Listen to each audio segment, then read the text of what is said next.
আসসালামু আলাইকুম ওরহমতুল্লাহি ওবারকাতুহ এবং দরুদ ও সালাম বর্ষিত হোক আল্লাহর রাসূলের ওপর।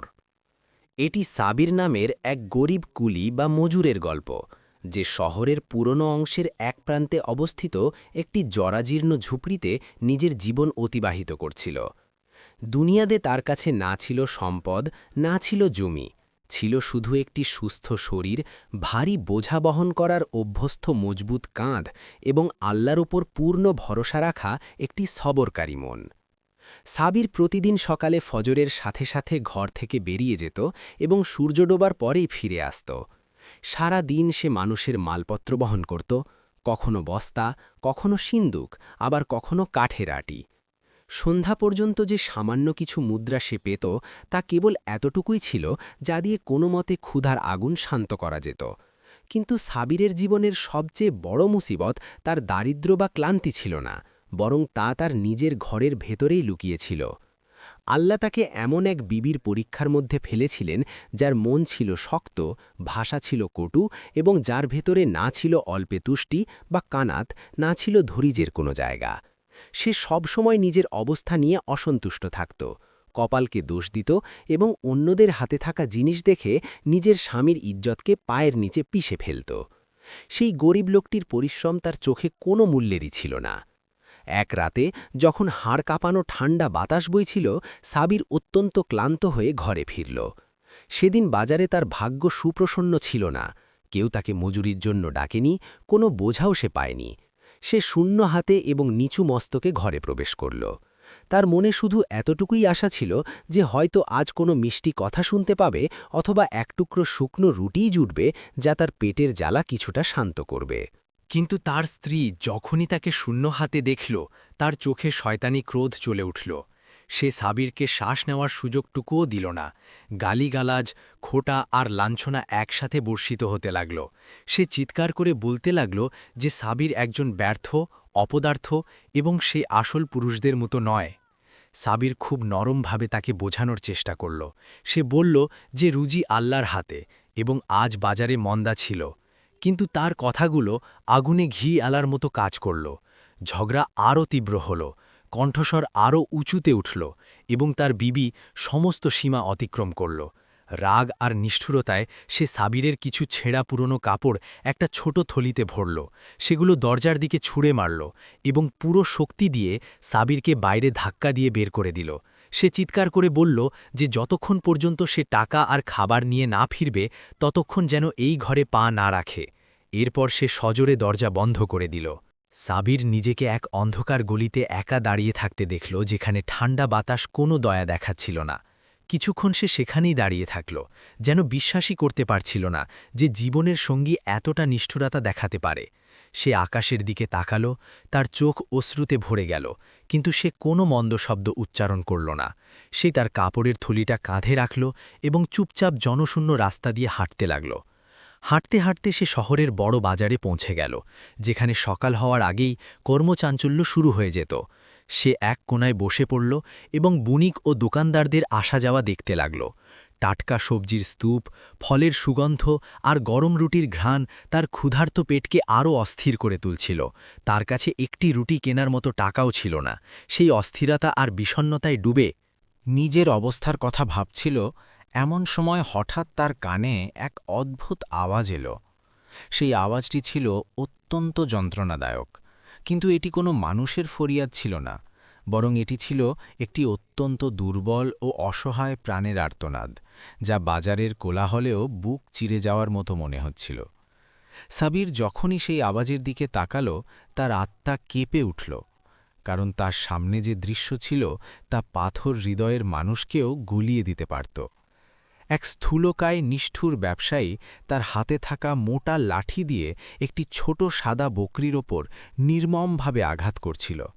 বকরিটি এতটাই কৃশ ও দুর্বল ছিল যে তার হাড়গুলো যেন চামড়া চিরে বেরিয়ে আসবে। তার চোখ দিয়ে অবিরাম পানি পড়ছিল, ঠিক যেমন কোনো মাসুম শিশু ভয় আর যন্ত্রণায় কাঁদে। ব্যবসায়ী রাগে তাকে গালি দিচ্ছিল এবং তাকে অপয়া বলছিল, কারণ সে অসুস্থ ছিল এবং দুধ দিত না। সে ঠিক করেছিল যে এখন সেটিকে কসাইয়ের কাছে নিয়ে যাবে, যাতে অন্তত তার চামড়া বিক্রি করে কিছু পয়সা পাওয়া যায়, কারণ একটি বেকার জানের পেছনে খাবার নষ্ট করা বৃথা। সাবির সেই অসহায় বকরিটির দিকে তাকিয়ে থাকল এবং তার মনে এক অদ্ভুত ব্যথা জেগে উঠল। তার মনে হলো যেন সে নিজের প্রতিচ্ছবিই দেখছে। দুজনেই ক্ষুধার্ত, দুজনেই প্রত্যাখ্যাত এবং দুজনেই নিজ নিজ মজবুরির সাজা পাচ্ছিল। সেই মুহূর্তে সাবির নিজের শীত, নিজের ক্ষুধা আর বিবির নিষ্ঠুরতা সব কিছু ভুলে গেল। তার মনে এখন একটাই চিন্তা ছিল, যে কোনো মূল্যে এই মাসুম জানটিকে মৃত্যুর মুখ থেকে রক্ষা করা। সে ভারী কদমে এগিয়ে গেল। তার দৃষ্টি সেই বকরিটির ওপর থেকে এক মুহূর্তের জন্যেও সরছিল না। তার পকেট পুরোপুরি খালি ছিল, কিন্তু তার ভেতরে এমন এক সাহস ছিল যা যে কোনো সম্পদের চেয়ে দামি। সাবির সেই জালিম ব্যবসায়ীর সামনে গিয়ে দাঁড়াল এবং কাঁপা হাতে তাকে মারা বন্ধ করার ইশারা করল। এটি দেখে ব্যবসায়ী অট্টহাসি হেসে উঠল এবং ঘৃণা ভরে সাবিরকে আপাদমস্তক দেখতে লাগল। বাজারে উপস্থিত লোকেরাও তাকে নিয়ে হাসাহাসি করতে লাগল। তাদের কাছে এটি একটি তামাশা ছিল যে এক গরিব কুলি একটি অসুস্থ বকরির জন্য এত চিন্তা করছে যার কোনো মূল্যই নেই। সাবির অত্যন্ত নরমভাবে বলল যে সে সেই বকরিটি কিনতে চায়। এটি শুনে লোভী ব্যবসায়ীর চোখ উজ্জ্বল হয়ে উঠল। সে সাবিরের চোখের অস্থিরতা, কষ্ট আর মমতা দেখে নিল এবং ঠিক করল যে এই পরিস্থিতির পুরো ফায়দা তুলবে। সে এমন এক দাম চাইল যা সাবিরের ৩ দিনের পুরো মজুরির সমান। এই দাম বকরিটির ছিল না, বরং এই গরিব লোকটিকে ভেঙে ফেলার জন্য নির্ধারণ করা হয়েছিল। কিন্তু সাবিরের মনে এক সুপ্ত শক্তি জেগে উঠল, যা ভয়ের চেয়েও অনেক শক্তিশালী ছিল। সে ব্যবসায়ীকে বলল যেন তাকে সূর্যাস্ত পর্যন্ত সময় দেওয়া হয়। সে টাকা জোগাড় করে ফেলবে এবং কসাই আসার আগেই ফিরে আসবে। সাবির তার হাত গুটিয়ে পুরো বাজারে এমনভাবে ছুটতে লাগল যেন কোনো সিংহ নিজের প্রাণ বাঁচানোর জন্য শেষ দম পর্যন্ত লড়ছে। সে কোনো পরিশ্রমের কাজই বাদ দিল না। আটার ভারী বস্তা নিজের পিঠে তুলল, যা ব্যথায় কুঁকড়ে যাচ্ছিল। ফল ও সবজির ভারী সিন্দুক তপ্ত রোদে এক জায়গা থেকে অন্য জায়গায় বয়ে নিয়ে গেল। তার কপাল থেকে ঘাম বৃষ্টির মতো ঝরছিল, যা ধুলোবালি আর তার চাপা কান্নার সাথে মিশে তার মুখ ভিজিয়ে দিচ্ছিল। সময় খুব ধীরে পার হচ্ছিল এবং ক্ষুধা তার পেট কামড়ে ধরছিল। সে না খেয়েই ঘর থেকে বেরিয়েছিল এবং তার বিবি এক লোকমা খাবারও তাকে দেয়নি। যখন সে দেখল যে অন্য কুলিরা দুপুরের খাবার খাচ্ছে আর গরম চা পান করছে, তখন এক মুহূর্তের জন্য তার মন টলে গেল। সে ভাবল সামান্য কিছু টাকা খরচ করে একটি রুটি খেয়ে নেয় যাতে দাঁড়িয়ে থাকতে পারে। কিন্তু সেই মুহূর্তেই তার চোখের সামনে সেই কাঁদতে থাকা বকরির মুখটি ভেসে উঠল। সে অনুভব করল যে যদি সে এখন একটি পয়সাও নিজের ওপর খরচ করে, তবে হয়তো টাকা পুরো হবে না এবং সেই মাসুম জানটির জীবন চিরতরে শেষ হয়ে যাবে। সে যন্ত্রণায় ঠোঁট কামড়ে ধরল, কলের পানি খেল এবং আগের চেয়েও বেশি সাহস ও ধৈর্য নিয়ে আবার কাজে লেগে গেল। অবশেষে যখন সূর্য ধীরে ধীরে ডুবতে লাগল, তখন সাবির পুরো টাকা জোগাড় করে ফেলল। পুরো ৩ দিনের মজুরির সমান সেই অর্থ অবশেষে জমা হল। সাবিরের হাতে ফোস্কা পড়ে গিয়েছিল, পা বুড়িভাড়ে ফুলে গিয়েছিল এবং শরীর ক্লান্তিতে ভেঙে পড়ছিল। কিন্তু তা সত্ত্বেও তার মন পুরো শক্তি নিয়ে ব্যবসায়ীর দিকে ছুটছিল, কারণ তার ভয় ছিল এক মুহূর্ত দেরি হলে সেই মাসুম জানটিকে চিরতরে হারিয়ে ফেলবে। সাবির যখন হাঁপাতে হাঁপাতে সেখানে পৌঁছাল, দেখল কসাই ইতিমধ্যে চলে এসেছে এবং দড়ি ধরে বকরিটিকে টেনে নিয়ে যাচ্ছে। এই দৃশ্য দেখা মাত্রই সাবিরের ভেতর শেষ স্ফুলিঙ্গ জ্বলে উঠল এবং সে তার অবশিষ্ট সমস্ত শক্তি এক চিৎকারে জমা করে আওয়াজ দিল। এরপর ঘাম আর রক্তে ভেজা মুদ্রাগুলো ব্যবসায়ীর সামনে জমিনে ছুড়ে দিল। ব্যবসায়ী প্রথমে অবাক হয়ে মুদ্রাগুলো দেখল, তারপর এক এক করে গুনল এবং হঠাৎ বকরিটিকে লাথি মেরে সাবিরের দিকে ঠেলে দিল। তার মুখে ছিল বিদ্রুপের হাসি আর কণ্ঠে বিষ, যখন সে বলল, নিয়ে যা এটাকে বোকা, তুই নিজের হাতে নিজের মৃত্যু কিনেছিস, কারণ এই বকরি সকাল হওয়ার আগেই মরে যাবে। কিন্তু সাবির তার একটি কথারও উত্তর দিল না। সেই কেবল চুপচাপ ঝুঁকল, খুব নরমভাবে দড়ি খুলল এবং নিজের খসখসে ক্লান্ত হাত দিয়ে বকরির মাথায় মায়া করে হাত বুলিয়ে দিল, যেন সে তাকে বিশ্বাস করাচ্ছে যে এখন সে নিরাপদ। বকরিটি তার দিকে এক অদ্ভুত ও গভীর দৃষ্টিতে তাকাল, যেন সে তার মনের অবস্থা পড়ছে। এরপর কোনো জবরদস্তি ছাড়াই, দড়ি না টেনেই সে নিজে নিজেই তার পেছনে হাঁটতে লাগল, শান্ত, বাধ্য এবং ভরসায় পূর্ণ হয়। সাবিরের ফেরার মতো কোনো ঘর ছিল না। কারণ তার জন্য দরজা চিরতরে বন্ধ করে দেওয়া হয়েছিল। তাই তার কদম তাকে শহরের প্রাচীরের পিছনে এক পুরনো ও জনশূন্য ধ্বংসাবশেষের দিকে নিয়ে গেল। সেটি ঠান্ডা ছিল, নির্জন ছিল, পোকামাকড়ে ভরা ছিল, কিন্তু এই পৃথিবীতে যার কোনো ঠিকানা নেই, তার জন্য সেই জায়গায় শেষ আশ্রয় হয়ে যায়। সাবির তার এই নতুন সঙ্গীকে নিয়ে সেই ধ্বংসস্তূপে প্রবেশ করল এবং ঠান্ডা মাটির উপর ক্লান্ত হয়ে বসে পড়ল। এরপর সে পকেট হাতড়ে মাত্র শেষ 2টি দিরহাম পেল, যা ছিল তার শেষ সম্বল। ক্ষুধা তখন সহ্যের বাইরে চলে গিয়েছিল, তাই সে দ্রুত পাশের রুটির দোকানে গেল এবং জবের 2টি শুকনো রুটি কিনে আনল। সারা রাস্তা তার মনে এই চিন্তাই ছিল যে আজ অন্তত এই রুটিগুলো তার পেটের আগুন নেভাবে এবং তাকে কিছুটা শক্তি দেবে। কিন্তু সে বসামাত্রই যখন খেতে যাবে, বকরিটি ধীরে ধীরে তার কাছে এলো, নিজের মাথা তার কোলে রাখল এবং হালকা এক গোঙানি দিল, যা তার তীব্র ক্ষুধাকে শব্দ ছাড়াই প্রকাশ করছিল।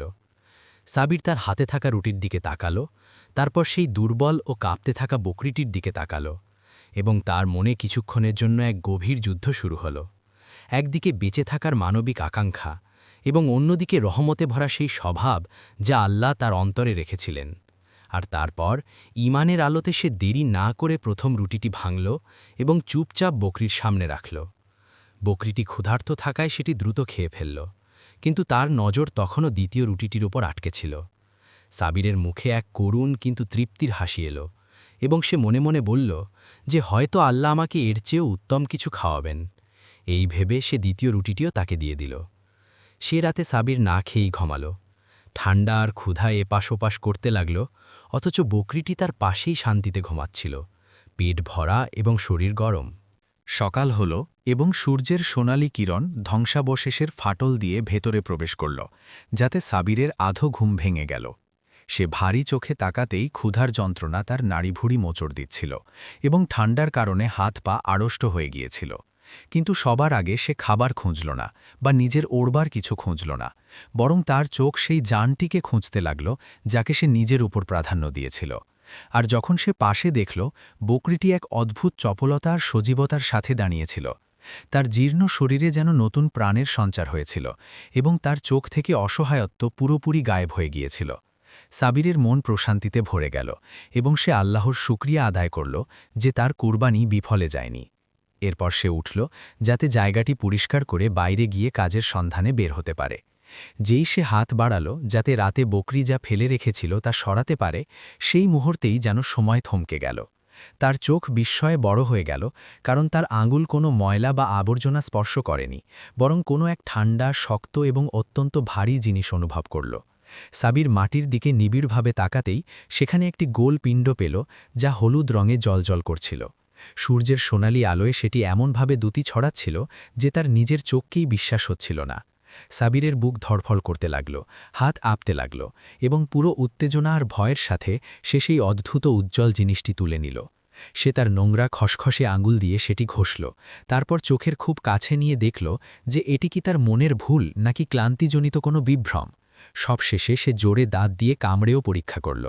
সেটি তামা ছিল না, লোহার মতো কোনো ধাতুও ছিল না, বরং সেটি ছিল খাঁটি সোনা, একটি ছোট গোল সোনার বিস্কুট বা ডেলা, যা আকারে বকরির বিষ্ঠার মতো ছিল, কিন্তু এতটাই খাঁটি আর উজ্জ্বল যে সাবির জীবনে কখনো এমন দেখেনি। কিছুক্ষণ তার মনে হলো হয়তো এই সবকিছু তার ক্লান্তি আর ক্ষুধার কারণে ভ্রম। সে নিজের গালে বারবার চড় মারল, কিন্তু সোনার সেই টুকরোটি তখনও তার হাতে জ্বলজ্বল করছিল, রোদে ঝিলমিল করছিল, যেন নিজেই বলছে যে এটি সত্য, এটি আসল। সাবির অবাক হয়ে বকরির দিকে তাকাল এবং দেখল যে সে পুরো শান্তি আর ভরসার সাথে তাকে দেখছে। চোখে কোনো ভয় নেই, কোনো ঘাবড়ানি নেই, কেবল এক নীরব বুদ্ধিমত্তা আর সন্তুষ্টির ভাব, যেন সে বলছে, এটিই তোমার নেক দিল আর মেহনতের ইনাম। সাবির কাঁপতে থাকা হাতে সেই সোনার টুকরোটি নিজের ছেঁড়া পুরনো কাপড়ে লুকালো, চারদিকে ভয়ে ভয়ে তাকালো যেন কেউ দেখে না ফেলে, এবং দ্রুত কদমে শহরের এক প্রান্তের স্বর্ণকারের দোকানের দিকে গেল।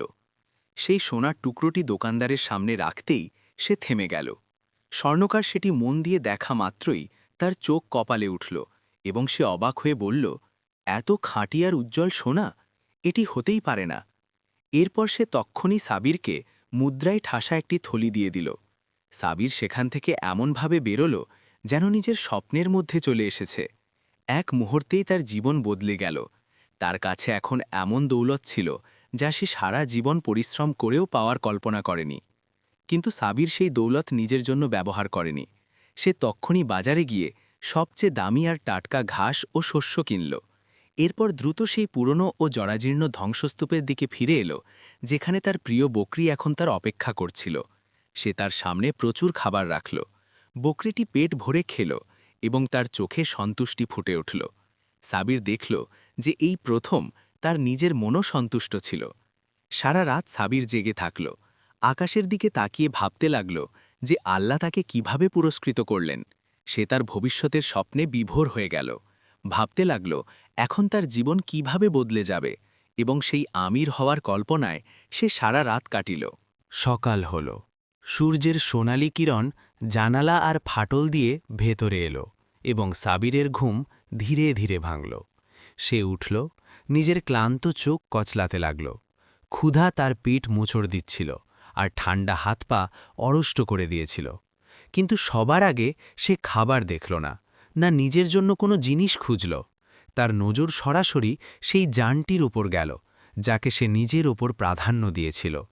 আর যখন সে দেখল বকরিটি এক অদ্ভুত সজীবতা আর জীবনী শক্তির সাথে দাঁড়িয়েছিল, তার চোখে এখন আর কোনো অসহায়ত্ব ছিল না এবং তার সেই লিকলিকে শরীর নতুন জীবন আর শক্তিতে ভরে গিয়েছিল। সাবিরের মন শান্তি আর স্বস্তিতে ভরে গেল। সে আল্লাহর শুকরিয়া আদায় করল যে তার পরিশ্রম, তার কুরবানি আর তার সাহস বৃথা যায়নি। সে উঠে ধ্বংসস্তূপের মাটি পরিষ্কার করতে লাগল, যাতে বাইরে গিয়ে কাজের সন্ধান করতে পারে। যেই সে হাত বাড়াল যাতে বকরির পেছনে ফেলে যাওয়া আবর্জনা সরায়, সেই মুহূর্তেই সময় যেন থমকে গেল। সাবিরের চোখ ছানা বড়া হয়ে গেল এবং সে অবাক হয়ে রইল। তার আঙুল কোনো ময়লা বা জঞ্জাল স্পর্শ করেনি, বরং কোনো ঠান্ডা, শক্ত আর ভারী জিনিস অনুভব করল, যা এখন তার জীবনকে চিরকালের জন্য বদলে দিতে যাচ্ছিল। সাবির সূর্যের তীব্র তাপে, বাজারের ভিড় আর অন্যদের টিটকারি ও উপহাস সত্ত্বেও নিজের হাতে জ্বলন্ত পরিশ্রম আর ঘাম ভেজা মুখে সারা দিন কাজ করল। প্রতিটি মুদ্রা নিজের পরিশ্রম আর ধৈর্য দিয়ে কামাল এবং সেই পরিশ্রমের পয়সা দিয়েই সে তার প্রিয় সঙ্গী বকরিকে নিজের ক্লান্ত হাতে খাবার খাওয়াল। সাবিরের চোখে ক্লান্তি আর ব্যথা ছিল, কিন্তু মনে আশা আর আল্লাহর ওপর ভরসা কায়েম ছিল। তৃতীয় দিনের সকালে যখন সূর্যের কিরণ ধীরে ধীরে ধরণীতে ছড়িয়ে পড়ল, সাবির বকরিটিকে তুলল। বুক ধরফর করছিল এবং যেই সে তার পায়ের নিচে দেখল, সেখানে ঠিক সেই জায়গায় চমৎকার নিদর্শনটি আবার উজ্জ্বল হয়েছিল। সোনার এক বড় ভারী টুকরো, আগের টুকরো চেয়েও বড় এবং অধিক উজ্জ্বল।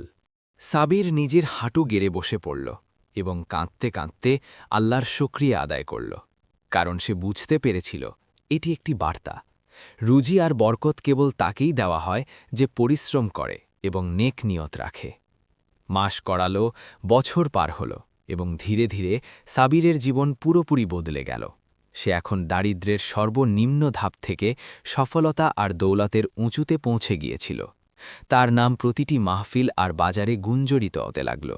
সাবির, যার হাত পরিষ্কার আর মন নেক, যে নিঃস্ব আর অসহায়দের সাহারা। সে এক বিশাল ও জমকালো প্রাসাদ তৈরি করল, যার উচ্চতা আকাশ ছুঁয়ে যাচ্ছিল। চারদিকে সবুজ বাগান, যা প্রতিটি আগন্তুকের মন জয় করে নিত।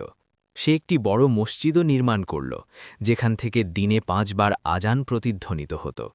কিন্তু শহরের মানুষ অবাক ছিল, কারণ এই ধনী আর মহান মানুষের আড়ালে একটি রহস্য লুকিয়েছিল যা কেউ জানত না। প্রতিদিন সূর্যোদয়ের আগে সাবির তার প্রাসাদের পেছনের দরজা দিয়ে বাইরে বেরোত। সাধারণ ও ছেঁড়া পুরনো কাপড় পরে বাজারের দিকে চলত এবং তাই করত যা সে আগে করত। নিজে হাতে ভারী মাল তোলা, সাধারণ মানুষের মতো পরিশ্রম করা, কখনো নিজের অহংকার বা দৌলতের কারণে নিজেকে উপরে ভাবত না। মানুষ ভাবত হয়তো এই সব কিছু আল্লাহর জন্য তাওবা বা বিনয়, কিন্তু আসলে সাবির জানত যে তার বকরির জীবন আর তার পরিশ্রমই তাকে সেই অলৌকিক সোনার বরকতের রাস্তা দেখিয়েছে। প্রতিদিনের পরিশ্রম, প্রতিটি বোঝা তোলা, প্রতিটি ক্লান্ত কদম তার সেই প্রিয় বকরির জন্যই জরুরি ছিল। সাবির তার প্রতিদিনের কামানো টাকা কখনো ব্যবসার ধনে মেশাত না, বরং তা আলাদা রেখে কেবল বকরির জন্যই ব্যবহার করত, যার জন্য সে প্রাসাদে এক ছোট, নিরাপদ ও চমৎকার অংশ বানিয়েছিল। শুধু বকরি সেখানে যেতে পারত, অন্য কেউ নয়। আর এইভাবে বকরি তার আশীর্বাদ ফিরিয়ে দিত। সোনার টুকরো জমা হতে থাকল, কিন্তু সাবিরের মন বদলে গেল না, বরং তার মন আরও নরম হল, আল্লাহর ভয় আরও বেড়ে গেল, এবং সে সবসময় এটাই বুঝল যে দৌলত আর সফলতা কেবল আল্লাহর দেওয়া নেয়ামত। অন্যদিকে শহরের অন্ধকার গলিতে এক দুঃখী ও নিরপরাধ মহিলা ছিল, যে সময়ের মার আর নিজেরই কর্মের সাজা ভোগ করছিল। এটি সেই সাবিরের প্রথম স্ত্রী, যে তাকে সেই কাল রাতে ঘর থেকে বের করে দিয়েছিল। তার মনে হয়েছিল যে এখন সে নিজের জীবনের বোঝা থেকে মুক্ত হয়ে যাবে, কিন্তু আল্লাহ তার দুনিয়া থেকে বরকত কেড়ে নিলেন। তার ঘর আগুনে পুড়ে গেল, তার পরিবার আর আত্মীয় স্বজন তাকে ছেড়ে গেল। তার কটু ভাষা আর মন্দ স্বভাবের কারণে সে এখন একা ছিল। কোনো ঠিকানা আর সাহারা ছাড়াই রাস্তায় বসে আকাশকে চাদর বানিয়ে সেই রাস্তায় ভিক্ষা করত, যেখানে আগে তার স্বামীর সম্মান আর শানের সাথে চলত।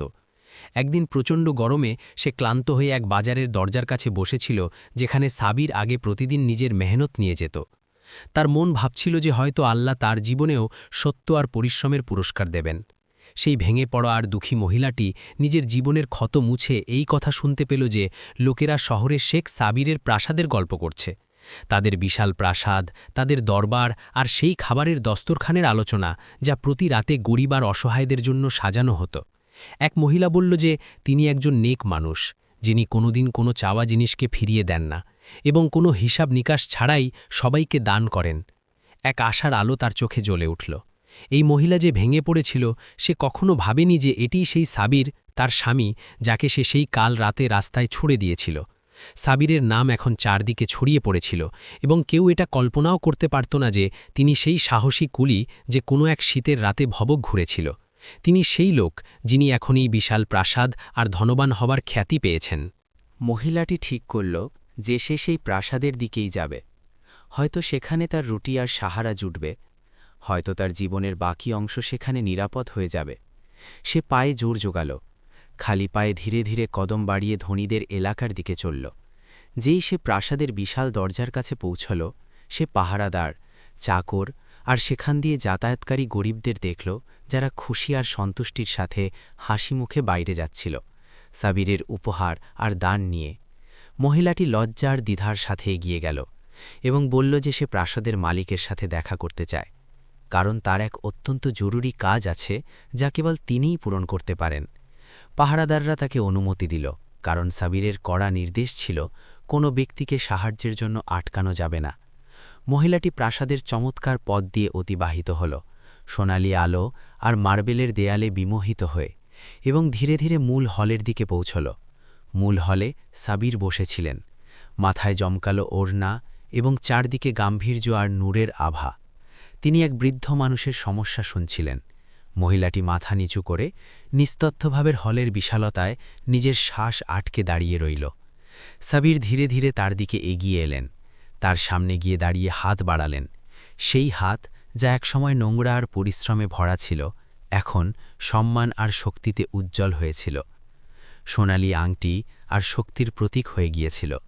সাবির তার দিকে নরম আর দয়া করে বললেন, যেন সে মাথা তোলে। মহিলাটি ধীরে ধীরে মাথা তুলল। কাঁপতে কাঁপতে যখন তার চোখ সাবিরের চোখের সাথে মিলল, সেই মুহূর্তটি, সেই দৃশ্যটি তার জন্য এক চরম ধাক্কা ছিল, কারণ সে চিনতে পারল এটি সেই সাবির, যাকে সে শীতের রাতে রাস্তায় বের করে দিয়েছিল। তার রক্ত হিম হয়ে গেল, চোখ বড় বড় হয়ে গেল এবং সে স্তব্ধ হয়ে গেল। মহিলাটি ভয়ে কুঁকড়ে পড়ে গেল, কিন্তু সাবির তাকে প্রহার করলেন না, তাকে বকলেন না, বরং সহানুভূতি আর করুণার সাথে দেখলেন। তিনি চাকরদের বললেন যেন তার মুখ পানি দিয়ে ধুইয়ে দেয়। মহিলাটি ধীরে ধীরে জ্ঞান ফিরে পেল। যখন সে চোখ খুলল, দেখল সাবির কোনো পাহাড়ের মতো তার সামনে দাঁড়িয়ে আছেন, হাতে এক বড় ধনের থলি। সাবির তাকে রাগ বা ঘৃণার নজরে দেখলেন না, বরং গাম্ভীর্য, সম্মান আর সততায় ভরা নজরে তাকে দেখলেন। তিনি নিচু স্বরে বললেন, তুমি আমাকে বের করে দিয়েছিলে কারণ আমি আল্লাহর দয়াকে দুনিয়ার লালসার ওপর প্রাধান্য দিয়েছিলাম, কিন্তু আল্লাহ আমাকে এই বকরির রূপে শ্রেষ্ঠ পুরস্কার দিয়েছেন। এই ধন তোমার জন্য, নিয়ে যাও এবং চলে যাও। আমি তোমাকে আল্লাহর ওয়াস্তে মাফ করে দিয়েছি, কিন্তু একবার ভেঙে যাওয়া মন আগের মতো হয় না। মহিলাটি সেই থলি তার কাঁপতে থাকা হাতে নিল, সাবিরের চোখের দিকে তাকানোর সাহস করতে পারল না।